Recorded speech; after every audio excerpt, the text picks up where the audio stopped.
All right. Good morning, Doug. Busy, like messy news yesterday with all this stuff with the Musk and Trump fallout, but I want to get your feedback on that. We haven't talked about it yet at all, but I first would like to share something that was you on Wednesday talking about something that when you said it, I thought it was sounded kind of ridiculous, but here's what happened. So here's you from just a couple of days ago. Afraid that more and more, I supported Trump, certainly, relative to Kamala, who would have been an utter and complete and total disaster. But he's actually getting out of control. Uh, I'm not sure he'll even conclude his full 4 years in office. Now, when you said that, I thought that was I asked and I followed it up asking more questions about it. But I thought it was like, how's that possible? It cause like, and I know he's disappointing some people in some ways, but then all of a sudden you see this flashpoint with Musk, and Musk went, full Cortez, burning the ships. Um, so what do you think? Yeah, I'll underline what I said the other day.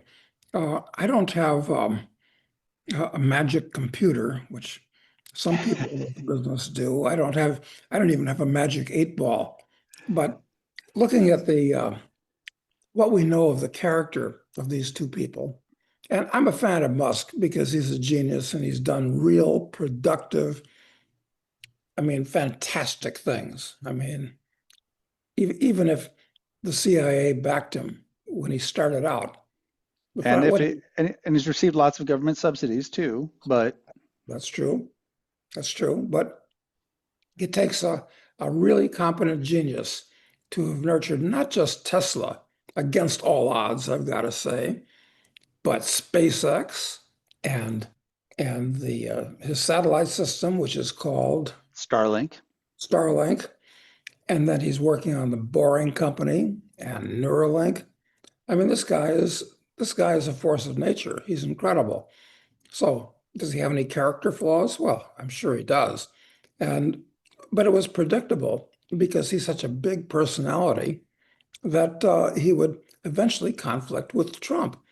Uh, because it seems to me that Musk is very sincere about what he was trying to do with Doge. He could see the trajectory of the US, and for whatever reasons, but one of them was, as an immigrant from South Africa, which is a totally collapsing society, he really wanted to do good. Uh, and he could see what's going on. And I think he's got some libertarian fibers running through him, quite a bit of them, I think, actually. So eventually he would conflict with Trump, who, once again, has no philosophical core at all.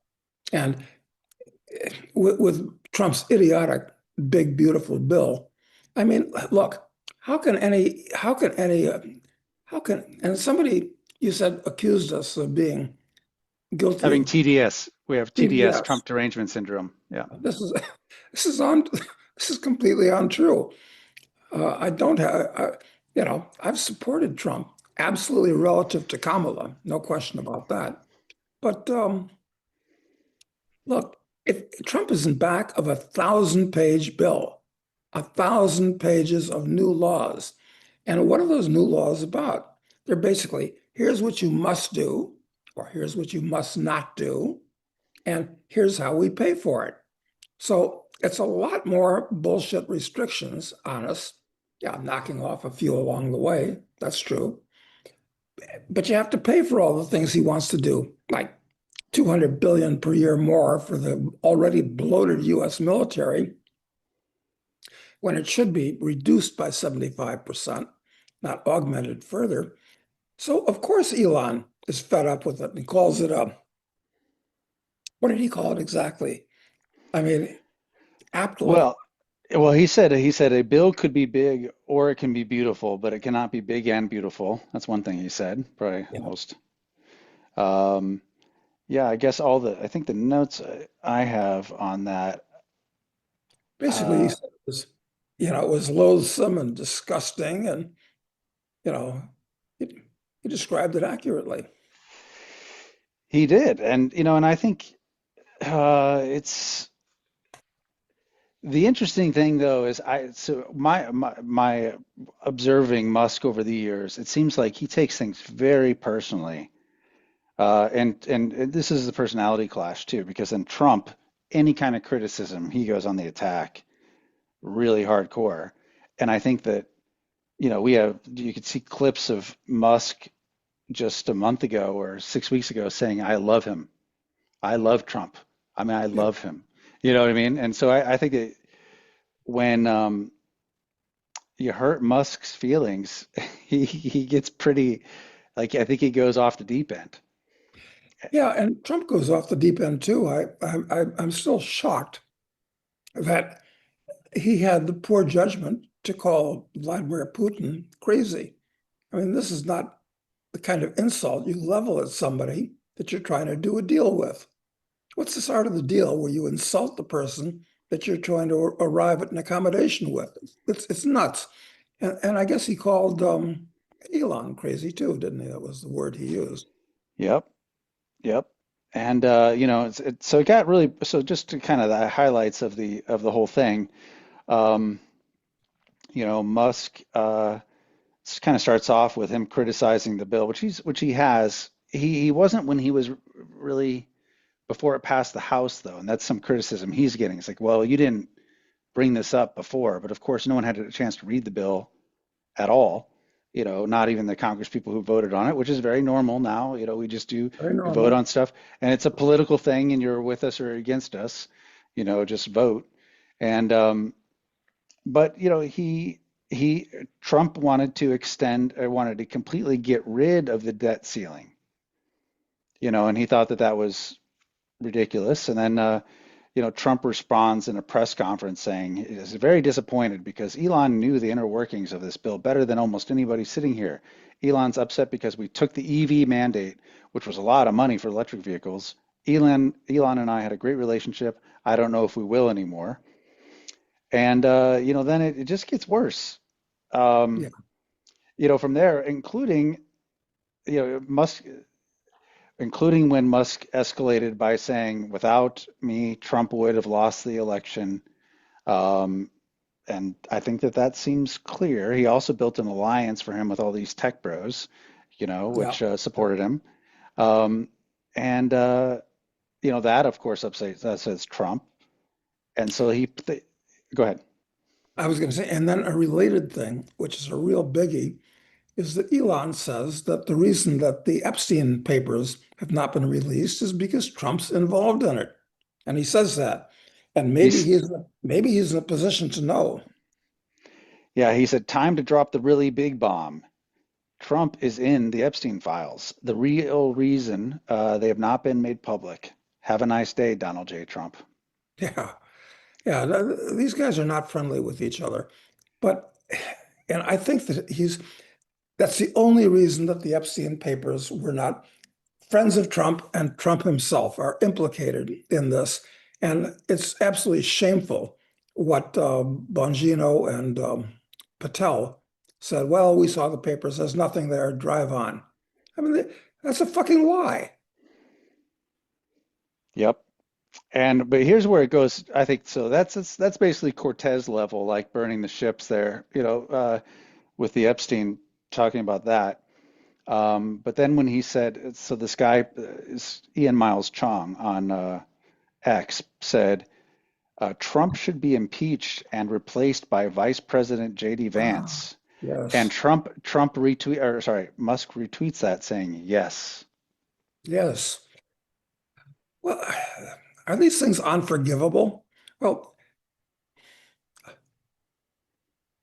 well, how can they trust each other at this point? How can they really have anything to do with each other after leveling insults like that? I Yeah, mean, they can be forgiven, but they cannot be forgotten. I don't care how thick a skin you have. yeah, I agree with you. I think it's over between them. But the question is if it escalates further in other ways, because Donald, talks about that all the contracts should be reviewed all the stuff that Elon gets from the government. And then Elon immediately says, "Okay, we're immediately stopping, um, they're decommissioning the Dragon." So it got wild. Yeah, and actually, this is another stupidity on the part of Trump. Space is very important to the US government. And what's he going to do? Cancel the main lift system just because he doesn't like Elon anymore?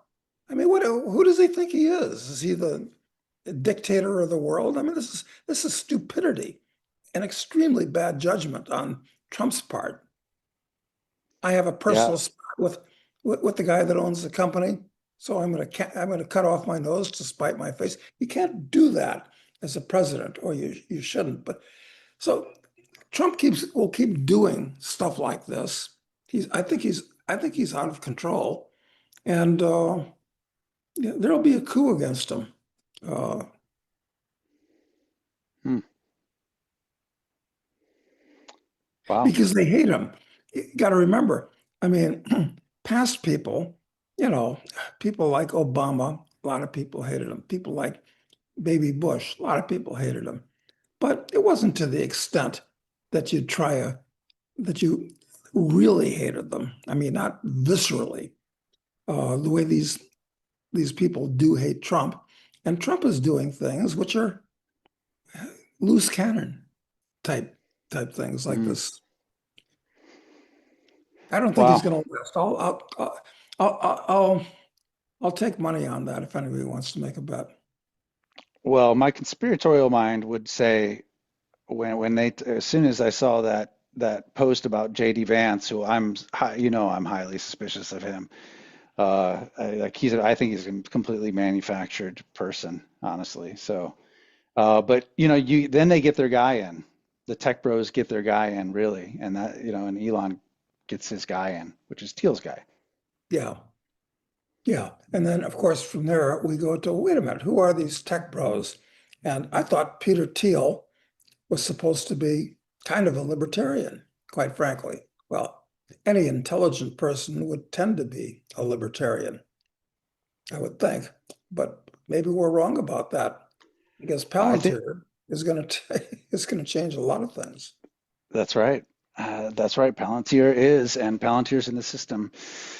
We have some questions from.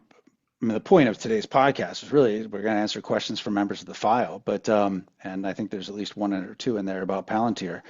But first I just wanted to get your feedback on the news of the day, which is really the news of yesterday anyway, about Musk and Trump. It certainly was.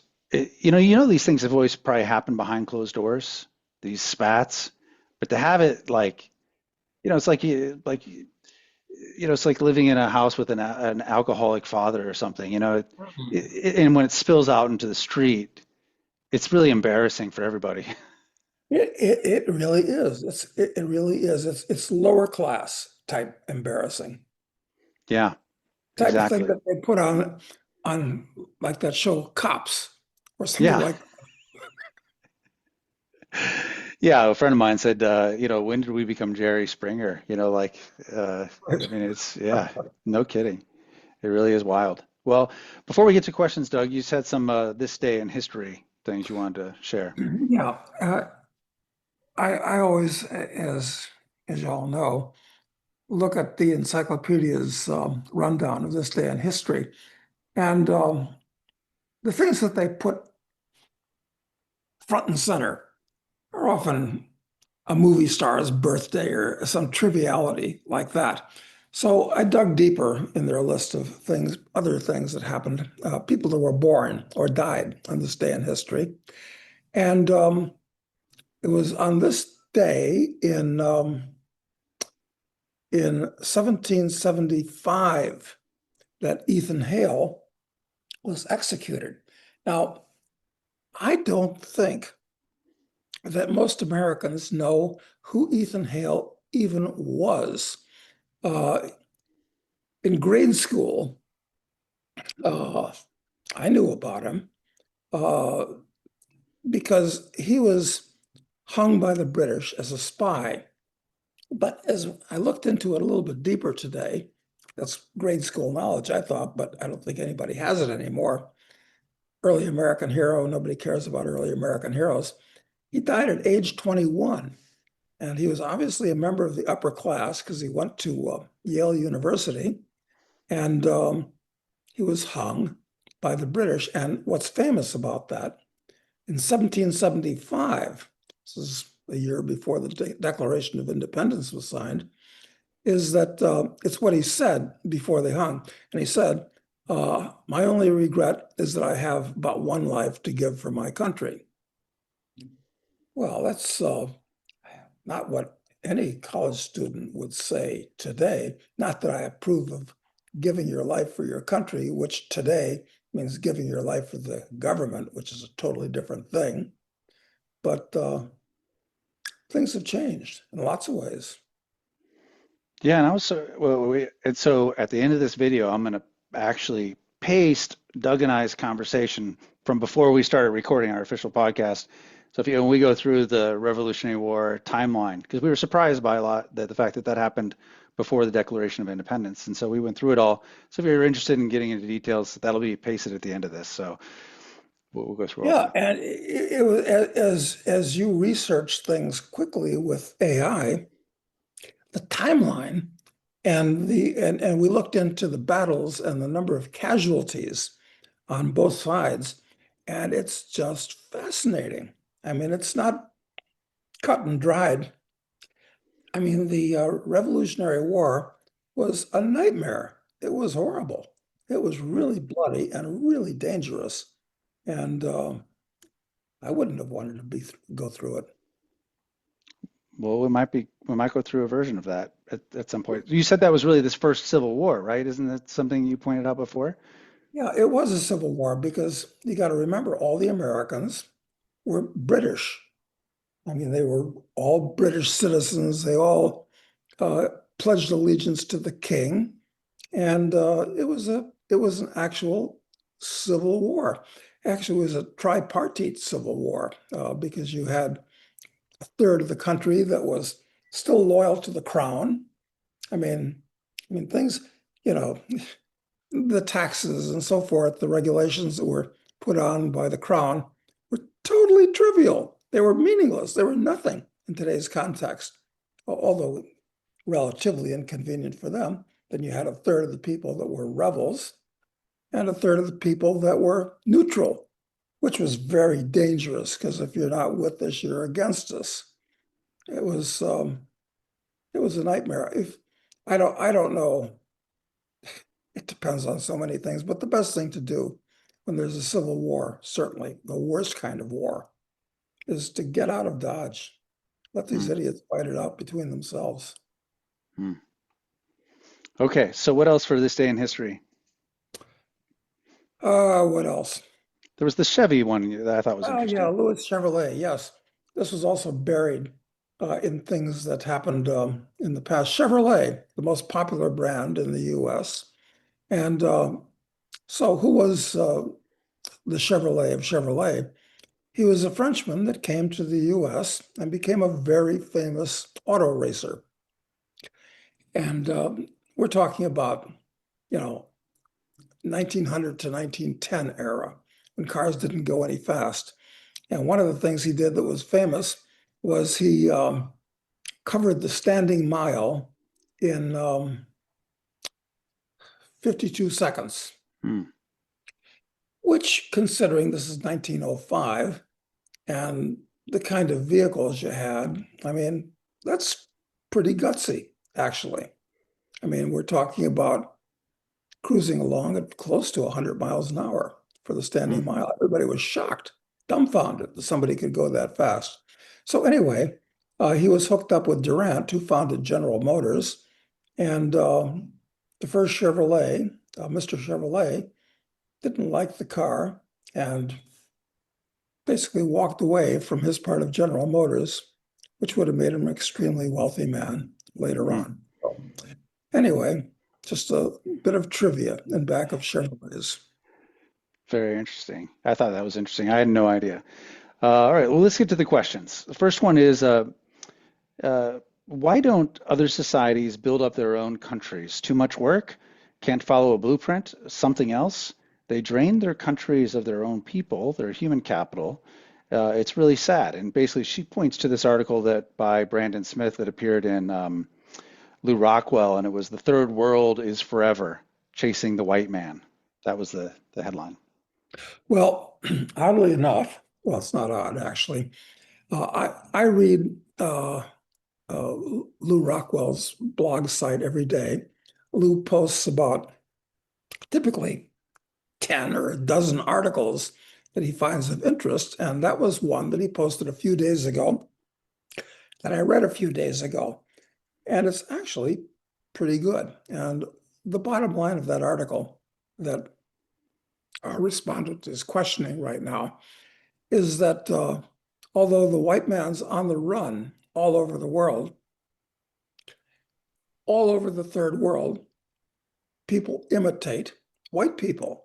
I mean, forget about the fact that white people, Europeans, brought Western civilization to the world, which is about 100 times more important and better than any other civilization in the world, including Chinese and Indian civilization. And the others aren't even worth talking about, which everybody is, apatheticizing, things that South American Indians have done and Africans have done, which is all nothing. These people were all beating on earth with a stick before the white man came along, who's now hated universally. And this article that he's talking about, which I read a few days ago, um, basically points out that everything, the culture, the sound, everything in the world is because of white Europeans who were universally hated and decried and made fun of by college kids and all this. It's it's unbelievable to me. Hmm. So it's a What good do you think? article. If you go to Lou Rock, you ought to subscribe to Lou Rockwell. He's got a good article every day, at least one. Yeah, I'll link to it in the description of the video. Um, okay, next question is, as a former Chicagoan, I've noticed that Doug has mentioned that he grew up in Chicago. In his youth or later teen years, did Doug root for the Bears, White Sox, Cubs, any other local teams? No, I've never been a team guy. And, I didn't think of it that way then. The way I think of these sports teams now is basically it's just a corrupt big business where billionaires get subsidized by the local city to build a gigantic stadium at taxpayers' expense and hire mercenaries from anywhere to compete. So why, just because you happen to live in the area, do you support this team? I mean, they're all hired mercenaries that come and go. So that's my current feeling. In those days, uh, I've never been big on spectator sports, period. Hmm. I mean, I never have been. But having lived in Chicago, I liked the Cubs because they never ever won anything. They were the perpetual, and I guess they still are the perpetual underdog. Yeah, and they have a nice stadium. That's kind of enjoyable to go to if you're going to go to a spectator sport. Yeah, let's see. Which one Ri- would it be? it's Wrigley Field, Wrigley Field. And the other stadium that was in Chicago was Comiskey Park, I think. right? And but that's been completely re. I mean, I haven't been there in so long. I mean, I lived in Chicago a long, long time ago, but I lived in Wrigleyville, and so it was a couple blocks away. So I went to a few games, and it was, it's been, they haven't turned that into the giant domes or whatever that they rebuild and charge the taxpayers huge, they take out bonds on to build. So it kind of has a little bit of still something nice about it. Yeah, I think they're both in bad areas of town. I mean, that's what I seem to remember. Wrigleyville's borderline. It's like you go a few blocks over, yeah, you're in a bad area. Anyway, yeah, I really didn't care. I mean, watching a ball game can be fun, but the problem with watching Baseball is, I think, if you're going to watch baseball, you should just watch the highlights, which you can do easier on your widescreen TV. You won't miss anything because you were looking down at your hot dog or something like that. So if you're going to watch sports, the poetry of sports, I would much rather watch just the highlights. I don't need to watch the game. Besides, I don't put money on things I don't understand. And, I don't,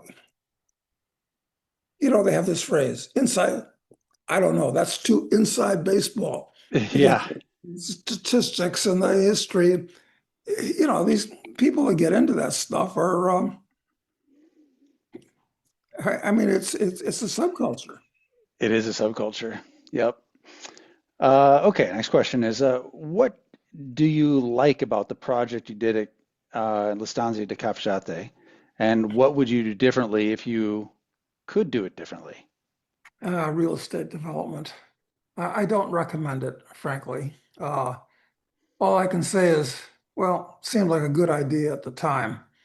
Um, and me and some other guys had a bunch of money burning a hole in our pockets.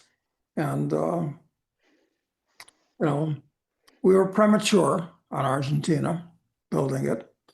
But what would I do differently? If I was going to do a real estate development today, I mean, would I put up a golf course? Would I make it a big development? No, the answer is no. Uh, I wouldn't. Uh, if I were going to do a development today, I would make it.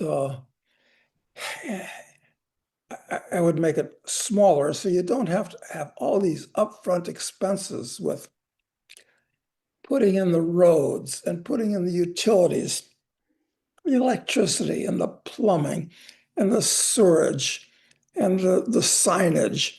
I mean, when I knew that I wasn't going to like the process when a guy that we hired who'd done this kind of stuff before in his proposal assigned $50,000 for signage. So, Street signs. street Street signs. signs. What are you talking about? This is a small community. It's not like you know, uh, the junction of State and Madison or something where you ought to identify which street is which. 50 grand. Well, that's a lot of money. So anyway, I would do it differently. And if I was, which I wouldn't, uh, in the light of experience, do a development, I would probably, at this point, make it a semi-farm community so that you have big lots around your large lots, and you have like a garden type farm so that all of the fruits and vegetables, chickens, and a bunch of other things are all grown locally with local farm guys that will take care of it. We're happy for the work. You're happy because you're getting fresh food. That would be, uh, and I'd keep elements like the gym and the clubhouse. They were great. The golf course, I don't think so. It's That's an expensive luxury. expensive to build, very expensive to maintain. Only, no, I'd keep the tennis courts, which we have, and the gym, and things that are low cost but kind of fun, like the bocce ball court, things of that nature. But golf, no, wouldn't do that. So, Yeah. anyway, real estate development is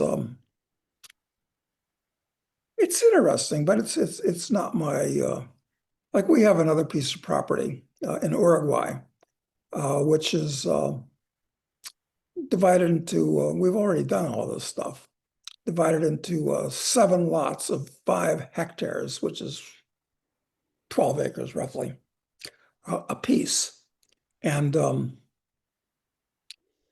was thinking, well, if I did a development there, it would have to be the most upmarket. And You got to explain it's all pristine beachfront. yeah, it's all pristine beachfront, right? Uh, in an isolated area, but not so isolated that you're far from good restaurants and stuff like that. But the beachfront is isolated and beautiful and sand dunes and stuff like this.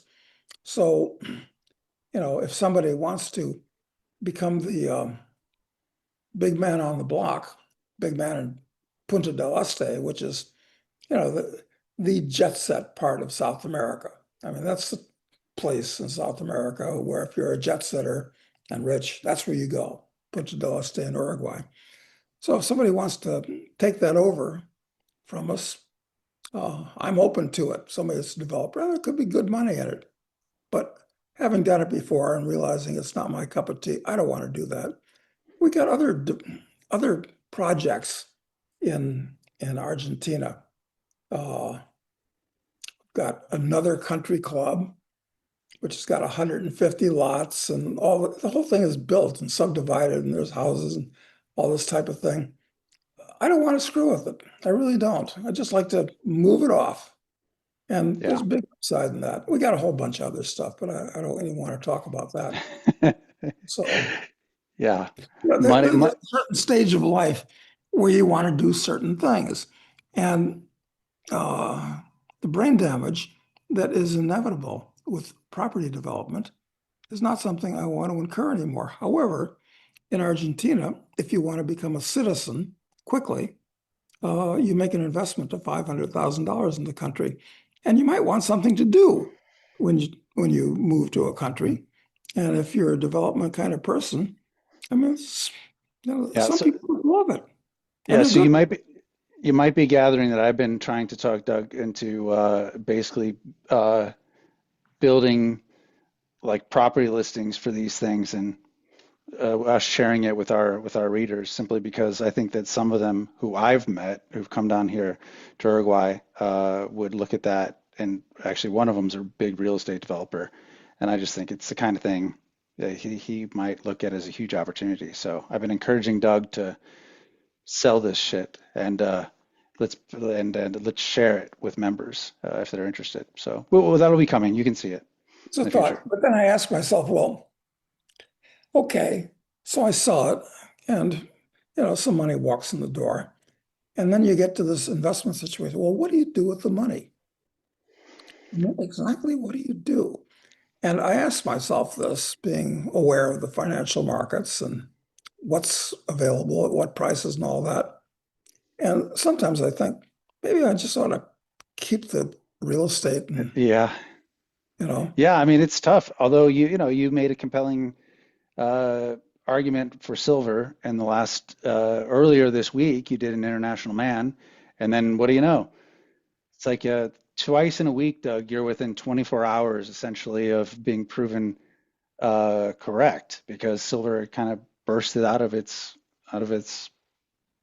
peak there. So well, I guess I ought to promote that and say I have a magic computer program or at least a magic 8 ball that, I can predict the future.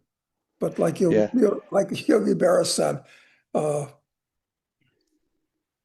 things are hard to it's, things are hard to predict, especially the future.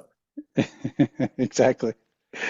All right, let's see. So, when the great taking occurs, all electronic deposits, shares, ETFs, etc., will vaporize to the benefit of the bank, stockbroker, etc., and not the depositor or shareholder. Person says, I'd like to buy Rua Gold. Rua Gold is a company we covered in our Experts Roundtable. We talked about that before. You can go to expertsroundtable.substack.com if you want to see what we're doing there. Um, so thanks for the great video, but want the physical share certificates that solves the problem. It seems that this is not an easy task these days. No one seems to think of long-term holds, I guess. Is it easy to get the share certificates on request, is the question. I don't think anybody gets share certificates anymore. I really don't. No, but well, I mean, you know, we did some private placement deals and oh gosh, what's that? I can't remember that service that does it. That shares are listed with. Oh, Um, it's called CompuServe? No, CompuShare. CompuShare. Yeah, and so those from there, it's extremely easy to get physical certificates, Hmm, actually, if you interesting. want. Yeah, so it can be done. I wonder if the physical certificates are works of art, as many of them used to be. I doubt it. I bet you right now it's like that CompuShare printout. It's like nothing. Yeah. just a engraved certificate that says you own this stock. I love those old certificates where they'd have the globe and classical figures and you know, yeah, I don't know. Uh, and of course, the problem with a physical certificate is that it can get lost, or there can be a fire, and it can get burned, or all kinds of things can go wrong. But I really don't like everything just being in the ether of the computer world because Yeah. things can go wrong there too.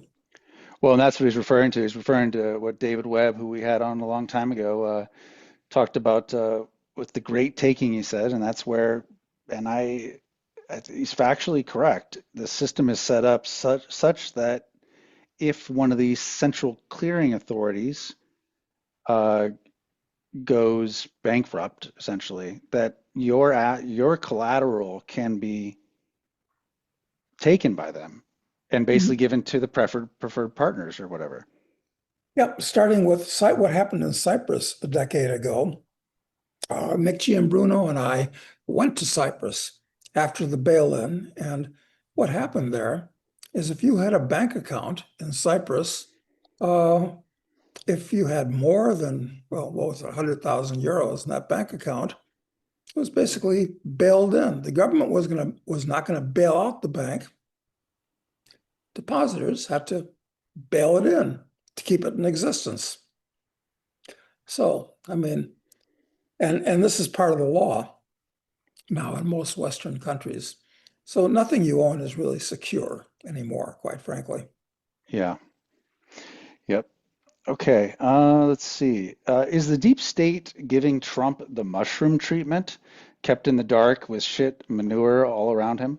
Um, I think maybe he's referring to this attack that happened from Ukraine, the drone attack. Did Trump not know about it, or are they keeping it hidden from him? What do you think? Trump does not impress me as an inquisitive person. He's not the kind of guy that I can imagine sits down with his computer or even opens up a physical newspaper just to see what's being reported and what seems to be happening in the world. And he's got to rely on the people around him to filter the news. And who are these people that are around him? I suspect they're mostly sycophants that want to tell him what he wants to hear. So it's very dangerous to have a schizophrenic personality like the Donald being fed things, as the questioner indicated. Yeah, who knows what's going on there? Well, do you know that that newsletter I shared with you last week called Voltaire?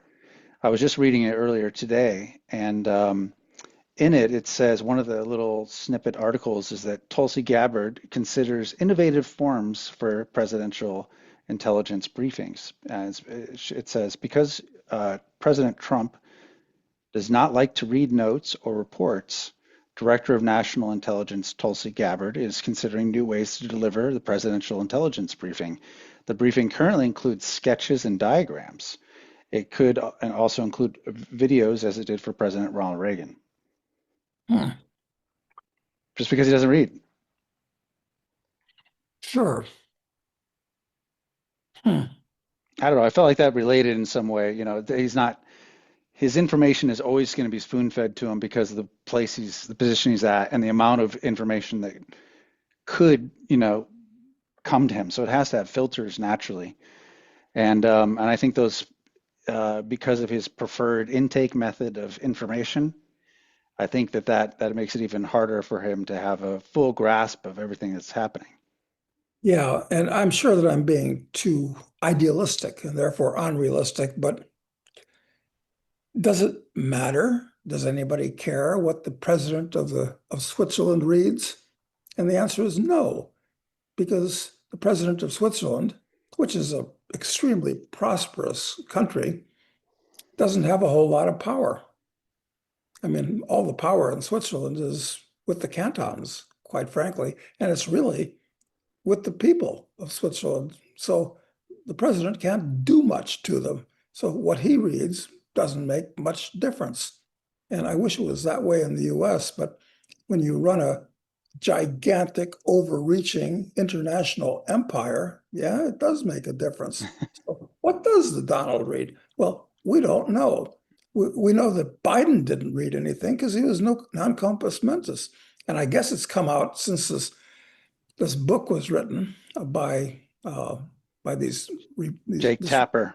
yeah, exactly. It was a dishonest schlemiel. I understand it's an excellent book that really tells all accurately, but it's like this guy saw it happening and he couldn't put two and two together before, but he can put two and two together perfectly after the fact. Um, so we went through this for 4 years with Biden. Yeah. We're, we're five nobodies who had control of the auto pen were basically making all of these world-shattering decisions. I mean, it's really shocking. It's actually disgusting. It is disgusting. Okay, next question is, do you think that writing is the basis and an essential skill for successful entrepreneurship? To be able to communicate effectively, the value you are offering seems to be very important. You, Doug, and I, and Matt are both writers, but I feel you both might have arrived there instinctively rather than pursuing writing as a career choice. Do you attach much importance to being able to write? First of all, I'm not a writer. I'm a terrible writer. I try to write sometimes, but you are a writer, Doug. So what do you think? Well, actually, you're underrating yourself. You're actually pretty good, but it doesn't matter who you are.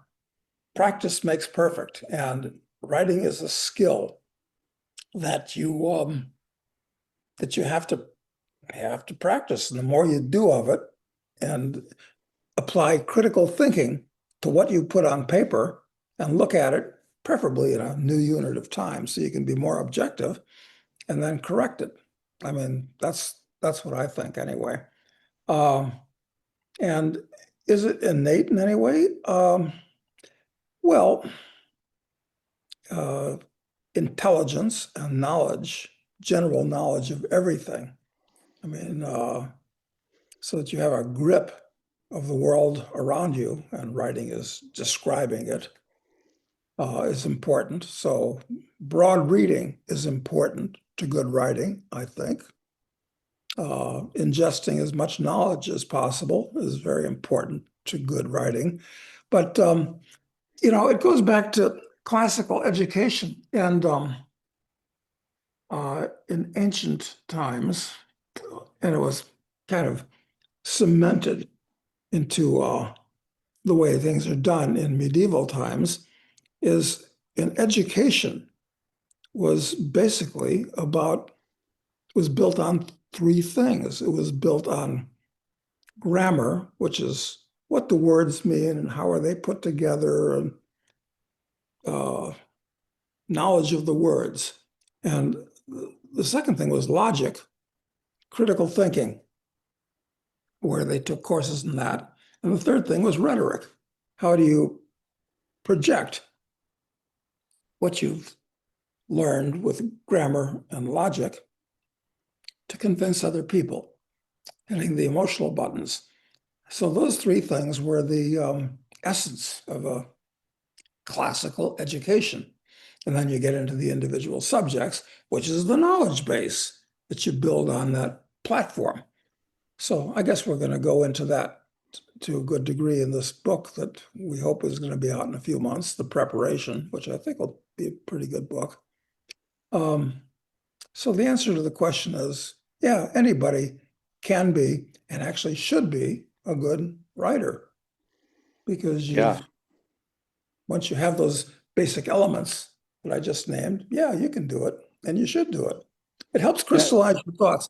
To me, that's the good thing about writing stuff, is that if you're going to put it on paper, you have to crystallize what's in your mind so things aren't nebulous anymore. Right. Yeah, I agree. Yeah, like if you, the more you write, the better you think. I think that seems to be Okay. true. And it's just, I think her question a lot was if you thought it was critical to successful entrepreneurship. Oh, yeah, I guess that's a different question. Well, part of entrepreneurship is communication, definitely. I think that's a very Contact important part. people to do stuff if you're going to be an entrepreneur. Yep, to sell your products, to be able to communicate effectively what your product is and how it can help people, to communicate to your employees and your teams about how to, work constructively together. Yeah, Yeah, I mean, communication is definitely it. I guess it doesn't have to be written, but if you can't create a compelling argument in writing it down, you probably aren't going to be able to create a compelling argument verbally. probably not. And it can be hard work to write something that's logical and satisfactory and good. So that's why there aren't that many successful entrepreneurs or successful anything. It's easier just to do dog work. It And yeah, is. and uh, you know much more about this than I do.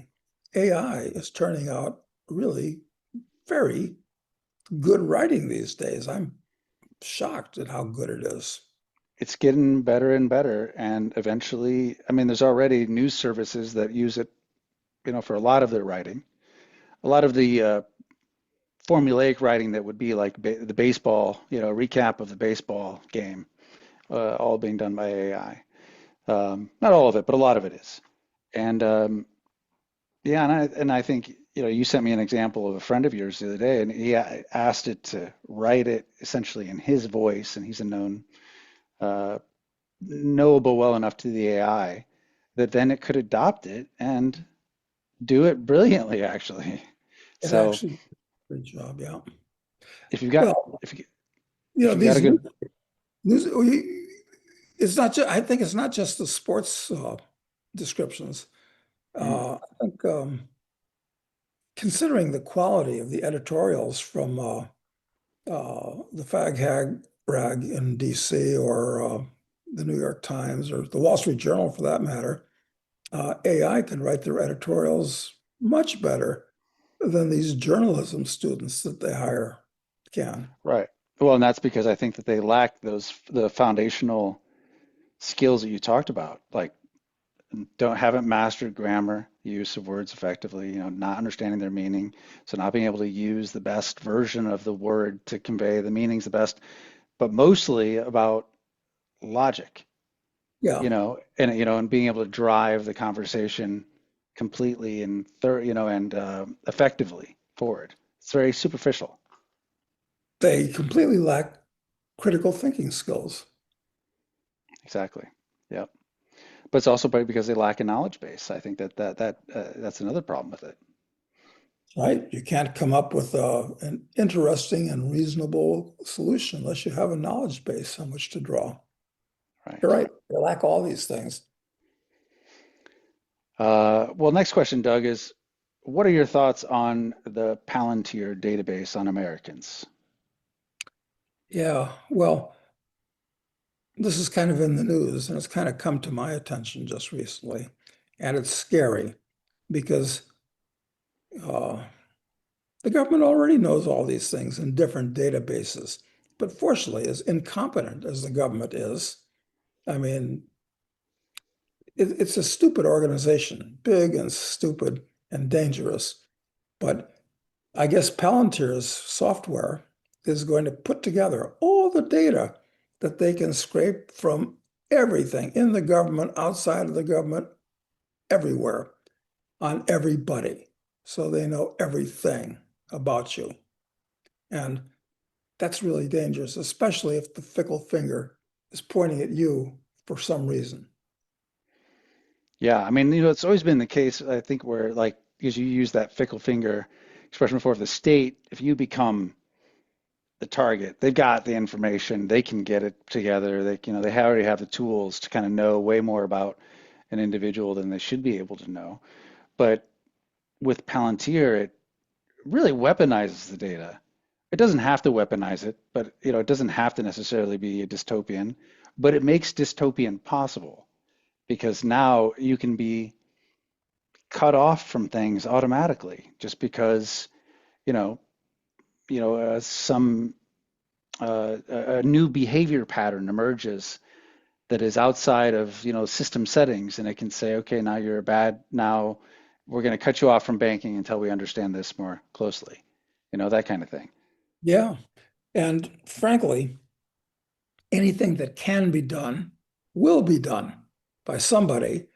And if it's done under the auspices of government, the problem with that is I've tried to emphasize in the past, you don't get the best and brightest people going into government. You get the worst people. Defining worst as people that want to control other people, people that want power. And that's what government's all about. So if you put a weapon like Palantir in the hands of this personality type, you're asking for real trouble. And that's what's happening. So the next question is sort of related. It's will AI plus technocracy usher in a priesthood ruling class like the ancient times?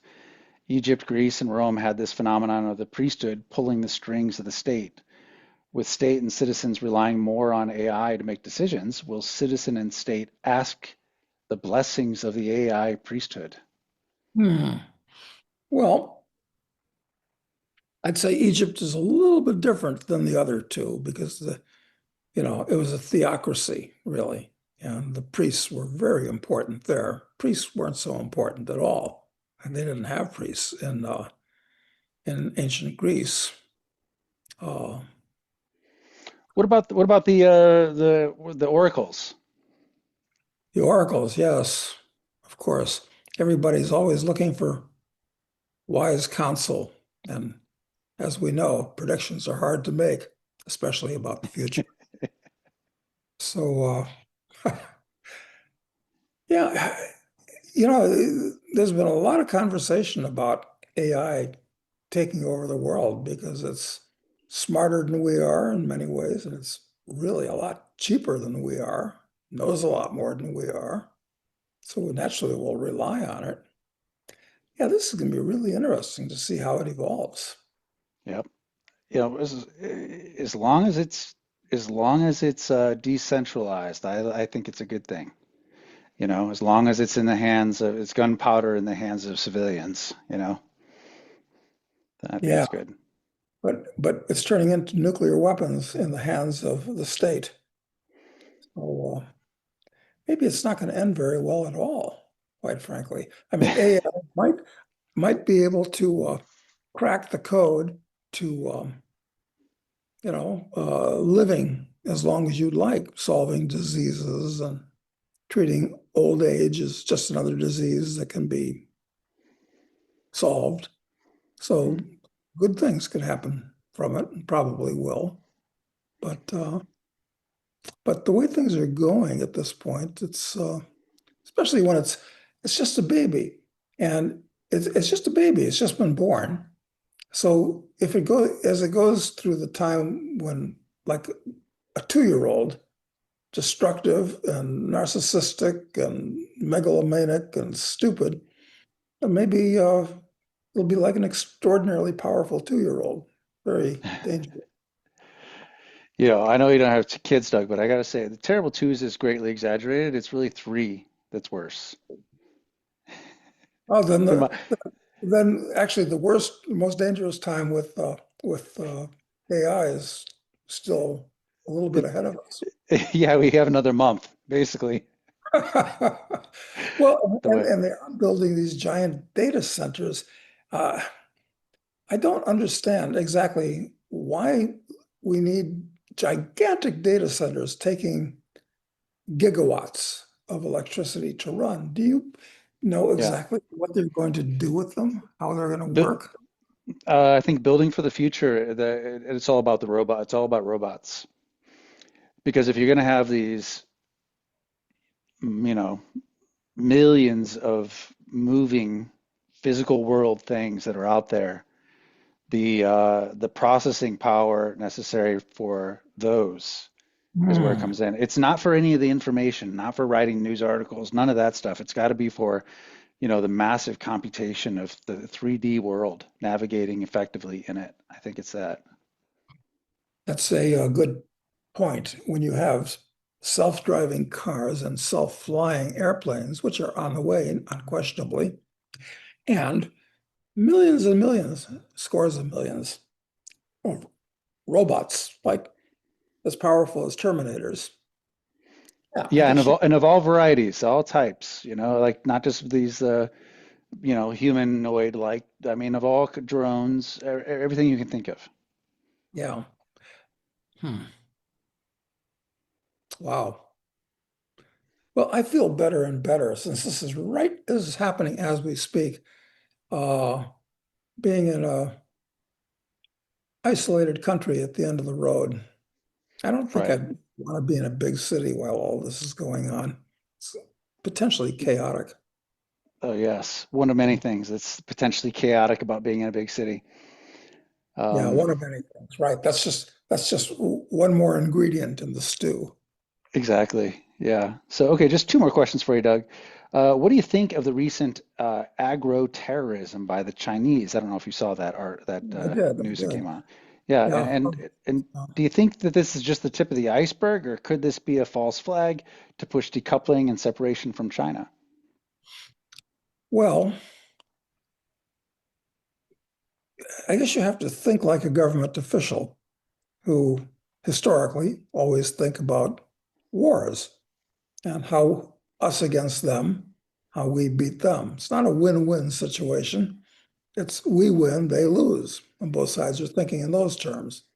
So I guess if I was the Chinese thinking about how we pre-position ourselves for a victory against the Americans, who are the likely opponent, yeah, destroy the productive capacity of American agriculture, especially the grains, which I guess is what this fungus is very bad for. Yep. So, and biological war, I think is going to be, I think it's going to be more likely and more devastating than nuclear war.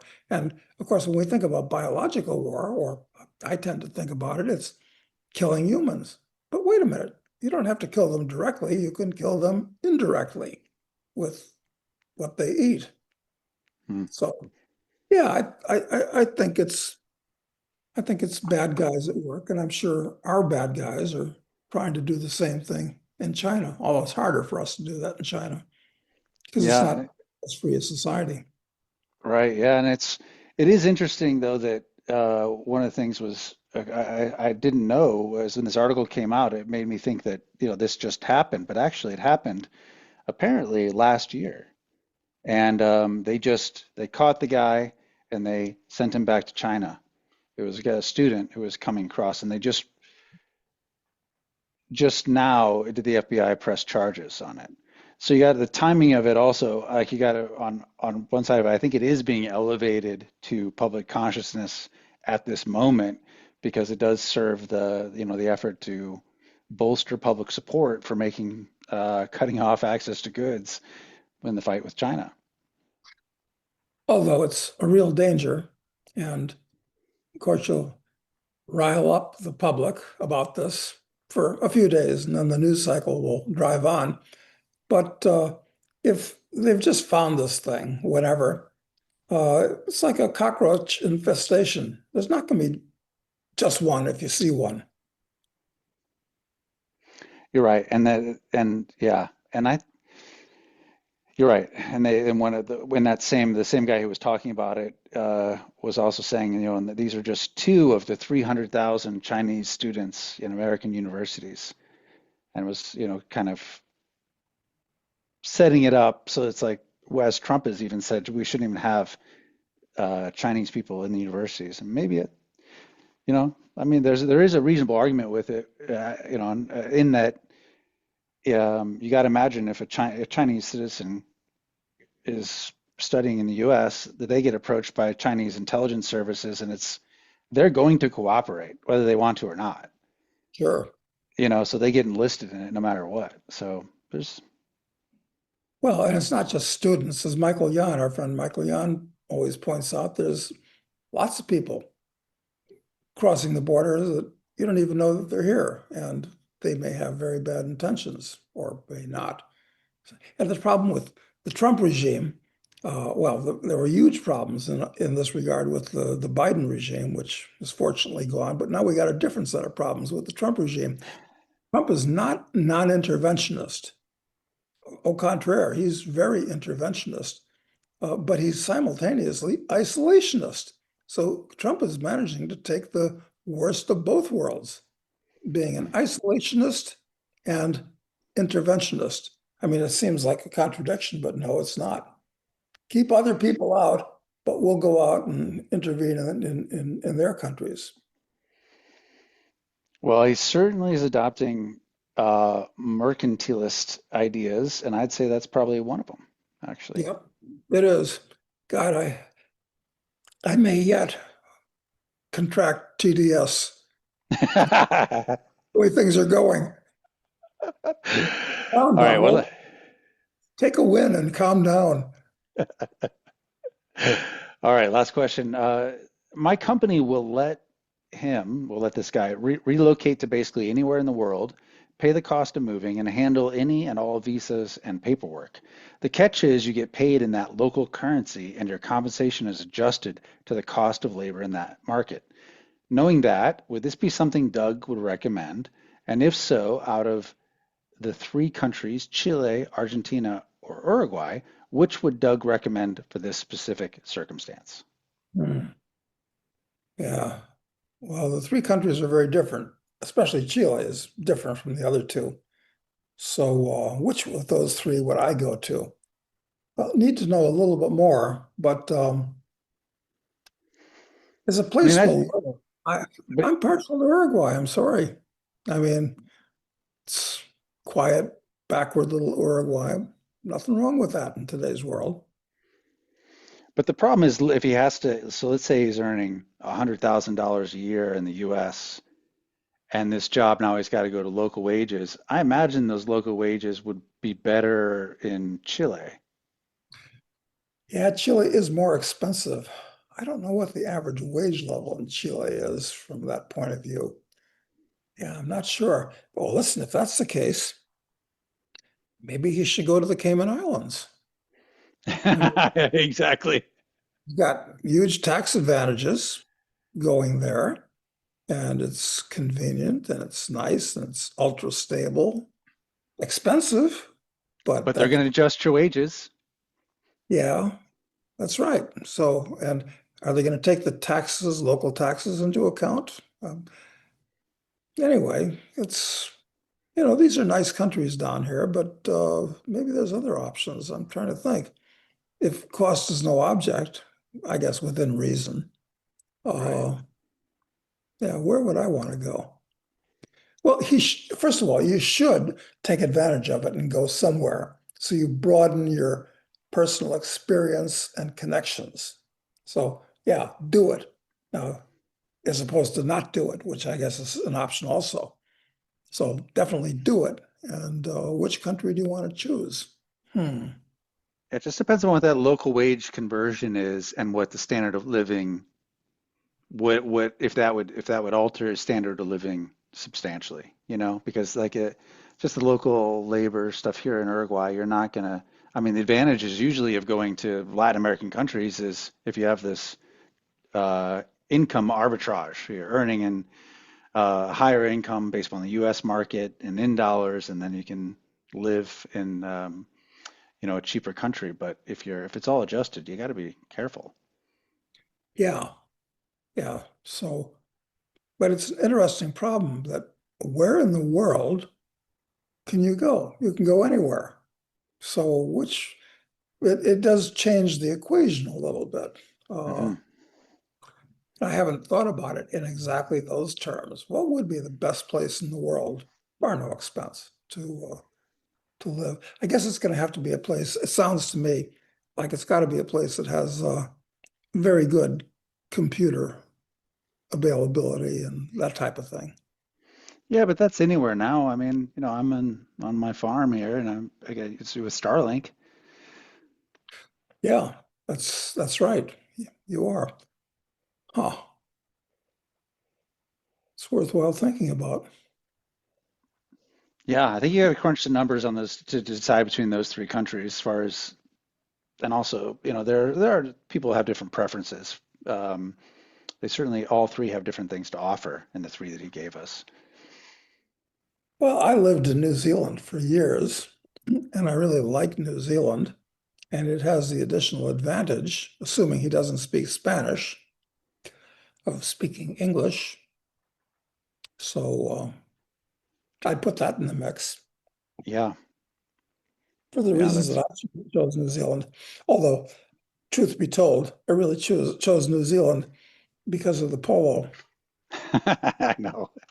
So that's But it's people got it has a people lot of, go ahead.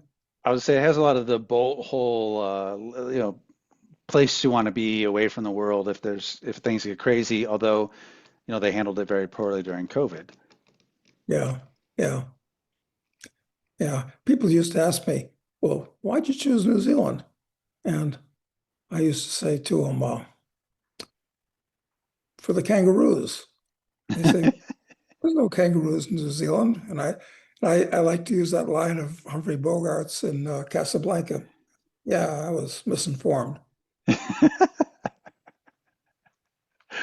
I'll tell you, people ask us when I meet Uruguayans for the first time, they ask you why we're here, and they're so surprised. Actually, they can't. I'm like, well, we love it here, and they're like, Yeah, why? well, Why?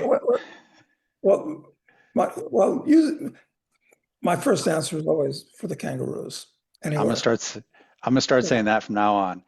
I'm yeah. just not as clever as you, but that's good. All right. Well, I think that's it for today, Doug. I'm sure we'll have lots of news between now and next Wednesday when we get together again. But thank you for your time and have a great weekend. Who knows what's going to happen in the next few days? Yeah, it'll be interesting and messy and very Jerry Springer-like, I'm sure. I need a magic 8 ball. You do. All right. Thanks, Doug. Okay, thanks, Matt. This is what Doug and I talked about before the call. I looked at what happened or who was born and who died today in history. And um, you remember Nathan Hale by any chance? No. That- That's interesting. He's fading into the mists of history. Um, I mean, when I was in grade school, it seemed like everybody knew who he was, or maybe I just thought everybody did. But in any event, in 1776, um, he was hung by the British, September 1776. I can double check that for treason because he was a spy accused for the British.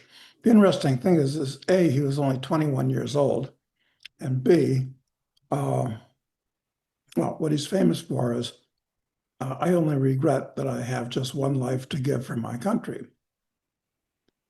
So, well, I mean, that's nice, but my attitude is fuck the country. They don't, you know, they're not your friend or, well, Yeah, anyway, well, at that stage, though, his country was, to say that was basically, at that point, it had a different meaning, didn't it?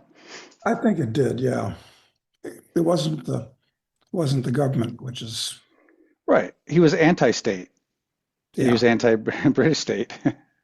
yeah. So I'd like to know more about Nathan and who he was. He went to Yale, which of course meant he was one of the real upper class of that day. Hmm. But I think, if you haven't heard about him, I don't think most people have heard about him today. So but I actually think that there was a TV series called The Ring, and it was about the Revolutionary War period, and it was all about spies. And so maybe I did hear about him from that.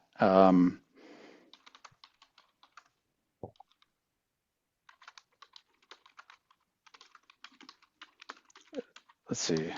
I'm gonna make sure that's what it was it called.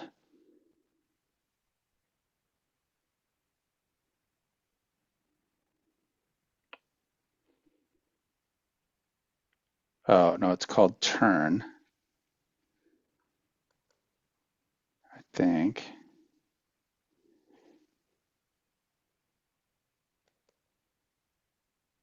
Let's see. It was Hale. Yeah, yeah. And it's called Turn, and it's about the Culper. ring, which was the spy ring, and Nathan Hale was a member of that.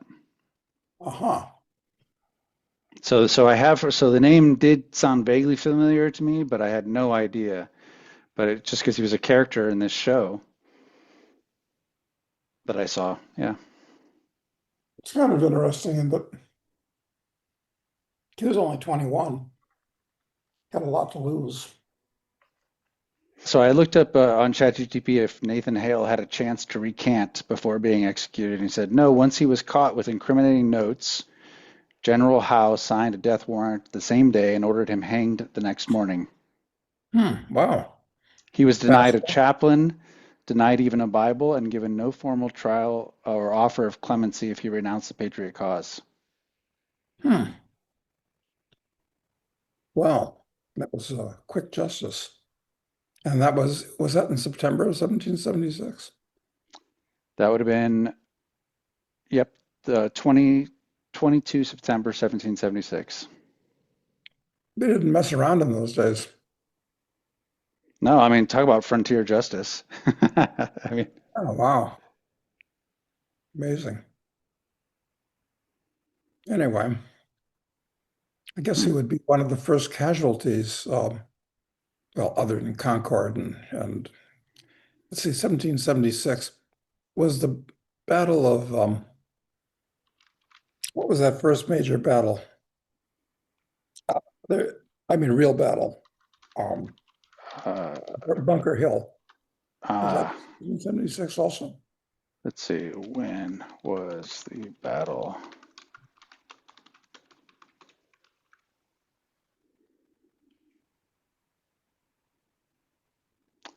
Uh, June 17th, 1775.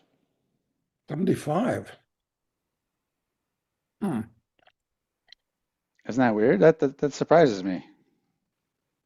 Yeah, yeah, that early. I mean, it was the war was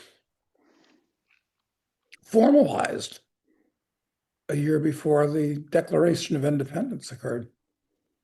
Yeah, that seems really weird. I guess we don't think about the way these things evolve, actually, correctly. Right. I like to think that the paper came first, the Yeah. 56 dudes sign it. But no, they were already basically enemies of the state, so it wasn't like they were taking that great leap by signing the Declaration of Independence that I assumed. Well, I wonder if this is worth repeating basically what we just said about these lost tropes of American history. Yeah, it could be. What was I'm gonna ask it to give me a timeline of major in.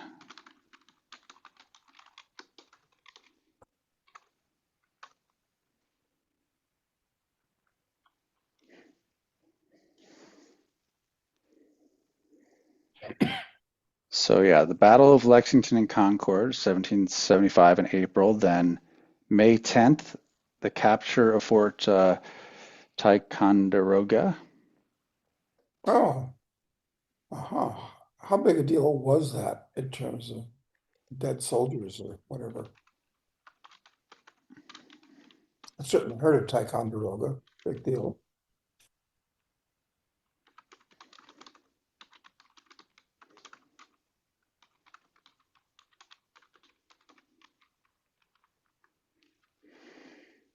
Yeah, that was Ethan Allen and Benedict Arnold. Zero casualties.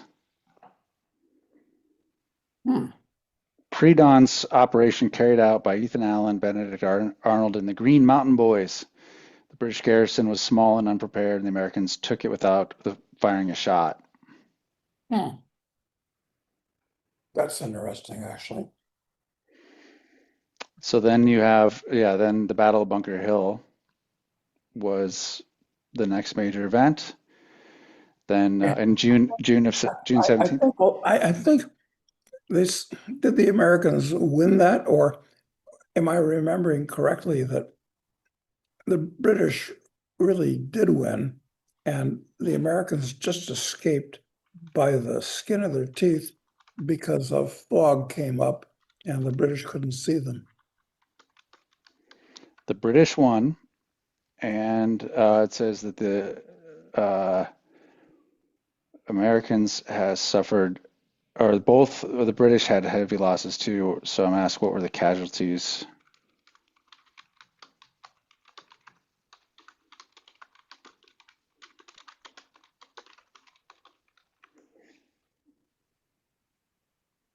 It's one of the bloodiest battles. For the British, there were 226 killed, 828 wounded. Wow. The Americans had 115 killed and 305 wounded. Hmm. So the British technically won by taking the ground, but it was what do they call it? A Pyrrhic victory. Victory, yeah. Pyrrhic victory, yeah. The high losses shocked British command and emboldened the American cause. Hmm. But did the Americans just barely escape? I mean, they were lucky they weren't wiped out, I think. Because I think Washington Yeah, was command. no, Washington came after that Oh. in the timeline. So it says, yes, the Americans made a narrow and orderly retreat after inflicting heavy damage. They didn't rout, but they ran out of ammunition, Hmm. which forced them to abandon their position on Breed's Hill. They'd held off two major British assaults. On the third assault, the British finally broke through, mostly because the Americans couldn't reload or return fire. The retreat wasn't chaos. It says they withdrew under pressure, many firing their last shots before falling back. So they escaped, but just barely. If the British had managed a proper flanking move earlier or had cavalry, the retreat could have turned into a slaughter. Hmm. Hmm. So that was in June 17th, and then July 3rd, that's when George Washington took command of the Continental Army. Oh.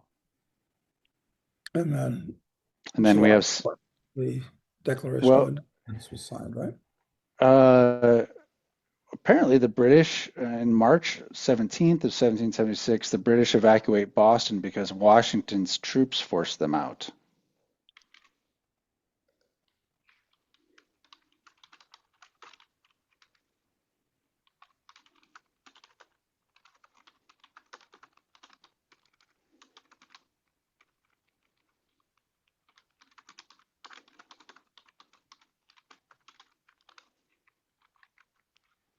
I wonder how they forced them out. No Yeah. major battle. It says early 1776, Washington secretly moved cannons captured from Fort Ticonderoga to Dorchester Heights, a hill overlooking Boston and the harbor. Overnight on March 4th and 5th, his troops fortified the heights under cover of darkness. When the British woke up, saw fortified artillery positions aiming directly at their ships, General Howe realized staying meant disaster. A British assault was planned to retake the heights, but got canceled due to a storm and fears of another Bunker Hill style bloodbath. Howe decided to evacuate the city to avoid being trapped or bombarded. Hmm. A smart move, take the high ground. You know, they wake up in the morning, they got cannons on them. Yeah. So then you have July 4th. Then you've got August 27th, the Battle of Long Island. Was that a win or a loss for the Americans, I wonder? That was a defeat. British defeat Washington and take New York City. Hmm.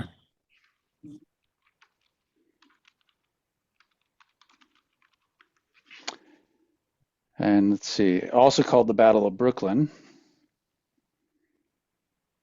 This is Washington's army narrowly escaped total destruction thanks to the stealthy nighttime retreat across the East River. That's Oh. so. In that one, there were, yeah, it was a lopsided British victory. Americans killed with 300, only 63 British and Hessian casualties, 314 wounded. Americans had 800 wounded, and between 11 and 1,200 captured. Hmm. Yeah. And you wonder what happened to them. So a real historian would know the answers to these things because they would have read the original papers and such. I mean, the British couldn't imprison those people. That wouldn't have been possible. So what happened to those people who were captured? Well, it says that most were imprisoned in makeshift jails in New York City, churches, sugar houses, and public buildings, and British prison ships, especially the infamous HMS Jersey, anchored in Brooklyn. Hmm. Uh, let's see, death rates were staggering. More American soldiers died in captivity over the course of the war than died in battle. Oh, interesting. Officers were treated better, enlisted men were left to rot. That's normal. Um, some were offered freedom in exchange for switching sides. Hmm. Yeah, the British and they're not really good with their prisoners of war. I mean, Oh, I no, thought that they're started in the Boer War, with the concentration camps, but apparently not.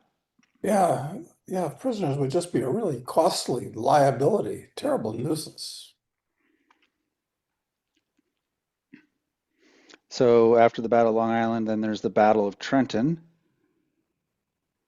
where Washington defeats the Hessians in a surprise attack. It's in December 26th of 1776.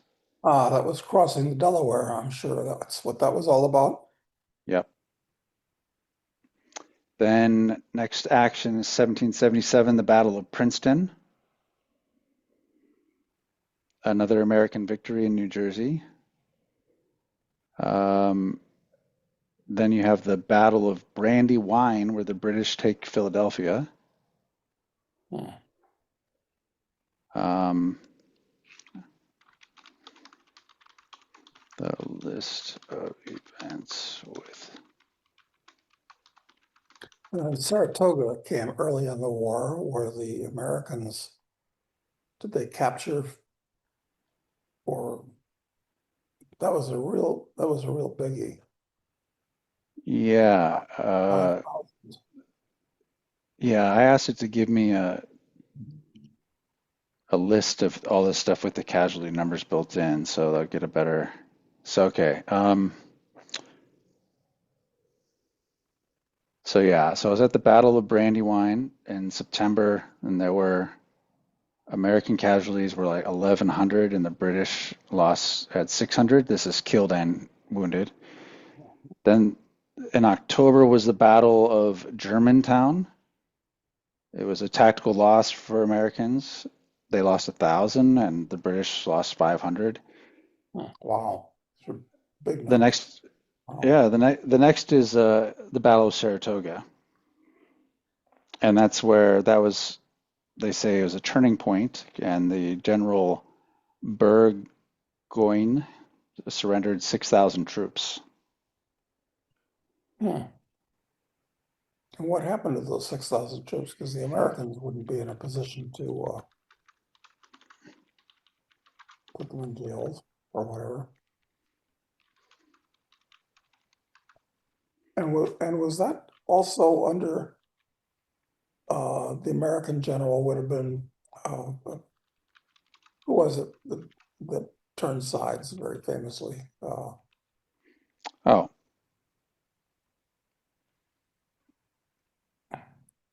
Yeah, the famous traitor. I think he was the American general for Saratoga. let's see. Battle of Saratoga, the tactical leadership, yeah, it came from Benedict Arnold, Ah, that's what it was. Yes. but the commanding general was Horatio Gates. Uh-huh. So yeah, so what happened to the 6,000 men? Um,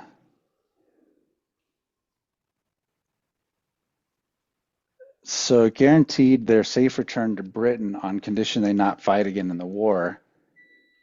So let's see. But Congress reneged and detained them indefinitely. The prisoners were marched to Massachusetts and then Virginia under harsh conditions. Uh,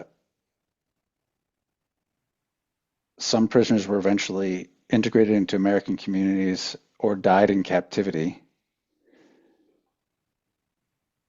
It doesn't really give me many details about it. Hmm.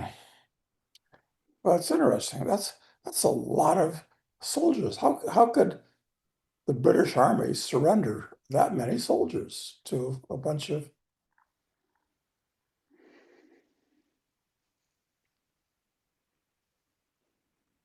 Yeah.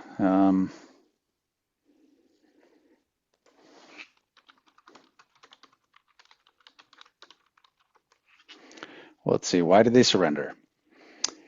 They were trapped, outnumbered, and cut off from support. This General Burrigon was leading a campaign from Canada down the Hudson Valley, intending to link up with the British forces in New York. The reinforcements never arrived. General Howe went to Philadelphia instead of moving north. Um, his army moved south, but American militia and riflemen constantly attacked supply lines, bridges, and stragglers.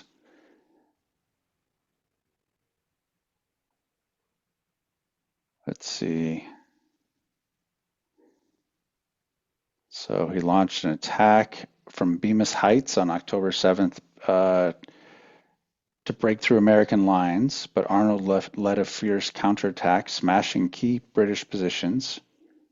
British casualties were heavy, morale collapsed, and a retreat became impossible. After Bemis Heights, the Americans under Gates surrounded the British near Saratoga. His army was low on food, ammunition, and options, and the Americans outnumbered the British 3-1 or more. Wow. It sounds like the Revolutionary War equivalent of the Teutoburg Forest for the Romans. I don't know that. What is that? Hmm. I think that was in like 8 AD, where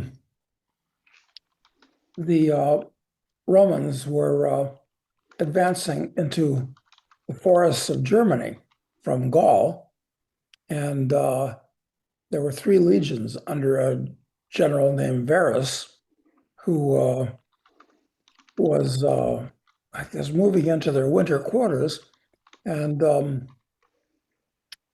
was betrayed by an officer named Arminius or Herman the German, and the three legions were totally slaughtered.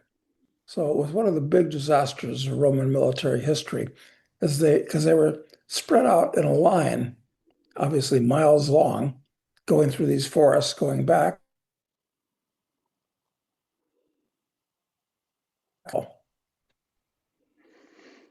Yeah, sorry, internet froze on mine for a second. Yeah, it says 15 to 20,000 Roman troops were killed. Yeah, so it was a disaster. And after that, the Romans never tried to conquer Germany because there was nothing worth conquering. They were just primitive savages in the forests. What's the point? Hmm.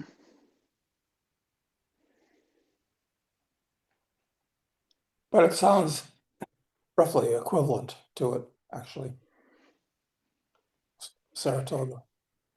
Hmm. That's interesting. Yeah, so what happens after that? Then you have the Battle of Monmouth, which was an inconclusive, brutal heat, caused many deaths, actually. It's pretty even casualties, 350 each side. Then you have the Battle of Flamborough. Flamborough Head, actually, is what it's called. And that's John Paul Jones' naval victory. Hmm. Then you have the Fall of Charleston. Americans captured 5,000, wait, yeah, 5,000 Americans captured? Yeah, that's the worst defeat of the war, the fall of Charleston. Really? Huh.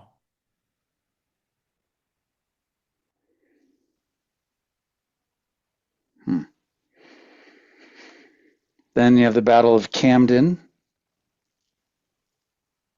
uh, which was a crushing American loss in the South. apparently. It's like 2,000 casualties on the American side. Battle of Kings Mountain. This is now October 7th of 1780. The It was a Patriot militia versus loyalists. Um, yeah, 900 casualties on the British side, only 90 on the Americans. Hmm. Then you have the Battle of Cowpens, Oh, a, which they describe as a brilliant double envelopment by Daniel Morgan. Got 1,000 British killed there, or casualties. hmm. Then Battle of uh, Guilford Courthouse. The British win, but at huge cost, which then led to Yorktown, and then you have the Siege of Yorktown, which was the final major battle where Cornwallis surrenders about 8,000 men. And it was the French that won that as much as the Americans, I think. Hmm.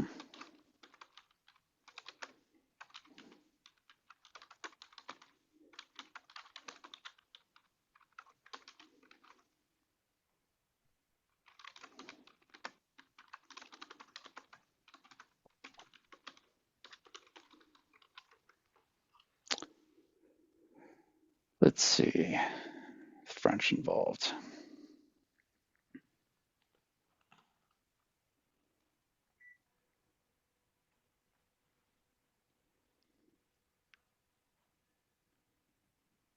ChatGPT is very slow, so uh, yeah, the French were absolutely critical to the American victory at Yorktown.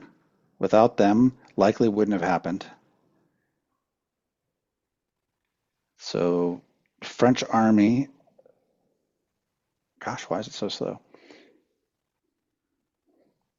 7,000 French troops marched with Washington from New York to Virginia.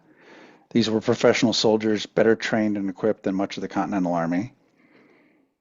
And the French naval blockade blockaded Chesapeake Bay, cut off British General Cornwallis from escape or reinforcement by sea.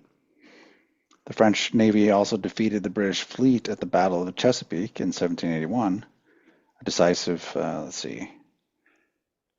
combined siege operations was joint Franco-American operation. French engineers helped dig trenches and position heavy artillery that bombarded British defenses.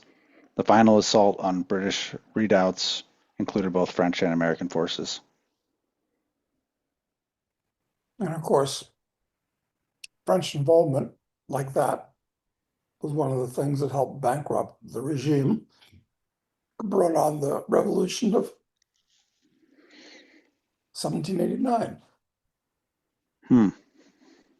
Kind of a word to the wise. No good deed goes unpunished.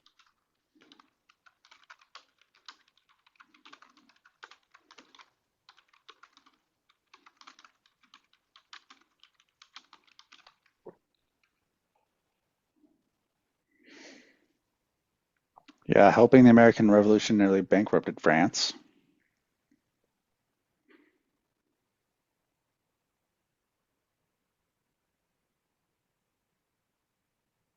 Yeah, that's kind of a word to the wise.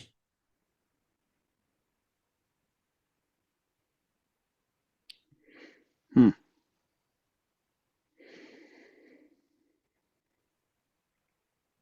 Yeah, it's interesting. Yeah, I'm sure that Trump has thought in depth about the implications of all these Oh yeah, historical events. yeah. I mean, we're at. I think they call it 5D chess now. I think we keep just moving up dimensions. No wonder we can't understand the Yeah, plan. exactly. Right. I barely get the 3D world Mm, that I live in. So yeah. That's yeah. Well, and you saw. I love it that the last video you basically said, I don't know if Trump will make it 4 years. And I feel like like that idea, which sounded so impossible to me, was just validated within 24 hours with the spat with Musk. yeah, Yeah, Yeah, I mean, I'm might as well because we went through all these dates about it. We didn't know, exactly how they lined up. People like it or not.